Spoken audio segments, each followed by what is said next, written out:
News publication Groundup broke the news of Thabo Bester's escape. This got the nation outraged. Let's get reaction now from the publication's editor, Nathan Geffen. Nathan, thank you so much for offering up some of your Easter weekend holiday to speak to us in the wake of the arrest of Thabo Bester. Can you tell us what was your first reaction upon hearing the news? Well, thanks for having me on. It's great news. It's excellent that Thabo Bester has been caught, that he will now be compelled, hopefully, to serve out the rest of his sentence.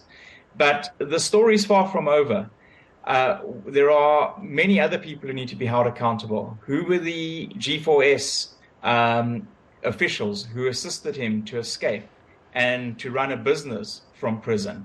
Why did it take the Department of Correctional Services and the South African Police Service 10 months before they acknowledged that Thabo Bester had escaped, when it's pretty clear that there was very strong evidence that they had access to at least from August and arguably even earlier, that he had escaped, that the person who was burnt in the cell was not Thabo Bester. Why did it take them so long to take the public into their confidence and to say this dangerous man has escaped? And why were they so slack in pursuing him until organizations like ours and other news publications started putting pressure on the authorities? I want to come back to those questions in just a moment. But firstly, what did you make of the press briefing today by Minister Lamola?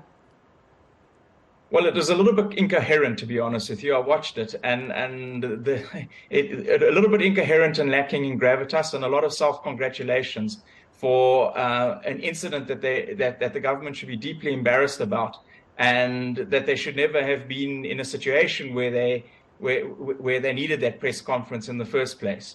So, but nevertheless, credit is due where credit is due. Thabo Bester has been caught, and congratulations to the people who are involved in that, including the Tanzanian authorities. But I don't think there's much that either the Minister of Justice or the Minister of Police can be proud of in this entire affair.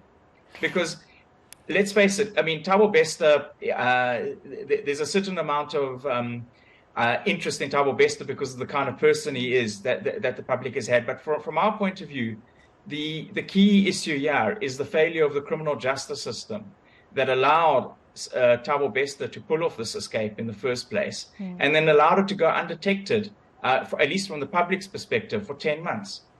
Well, look, I was just going to ask you whether you think that the fact that this whole saga has been so horrifically embarrassing for not only the Department of Correctional Services, but also for South Africa, with the international spotlight on this case, that is one of the reasons why, A, Thabo Bester has been rearrested so quickly when we see many other criminal cases taking years and years and years with no progress, let alone an arrest, and why this press release was possibly rushed to get the news to the public so everyone could say, oh, well done, everyone, well done. Well, of course, I mean, that must be what's behind the urgent action, the fact that the government was deeply embarrassed by what happened and consequently did put substantial resources into trying to recapture Bester. And yes, we would like to see that with other cases too. But, at least the one good thing that has come out of this is that it's shown that public pressure, that if the media does its job and there's public outrage, government does occasionally come to the party and do the right thing. Let's take a step back now to that, without the Groundup investigation, South Africans possibly would still be in the dark about Bester's escape. Had things worked out a little bit differently. So what sparked that initial voice for you guys to say, well, hang on, something just doesn't sit right? Was it that photo published on social media showing Bester out, or was there something else? No, in actual fact, we first were tipped off that there was a problem. We've actually published a timeline from our perspective of how this all happened. We were first tipped off in October last year by a source that said to us something is wrong here. And we started looking into it. We published our first story in November. And if you go back and look at that, you'll see we were very, very careful and cautious. And we said, look, one of the possibilities is that Bester has escaped, but we think this is extremely unlikely. At that point, we didn't have all the information at our fingertips, although government certainly did. And it was only over the subsequent months, as more and more information, as we obtained more and more information, and eventually the autopsy report, when we got that and we got the court papers in which Thabo Bester's girlfriend, Dr. Nandipa, attempted to get the body that had been found that was burnt in the cell.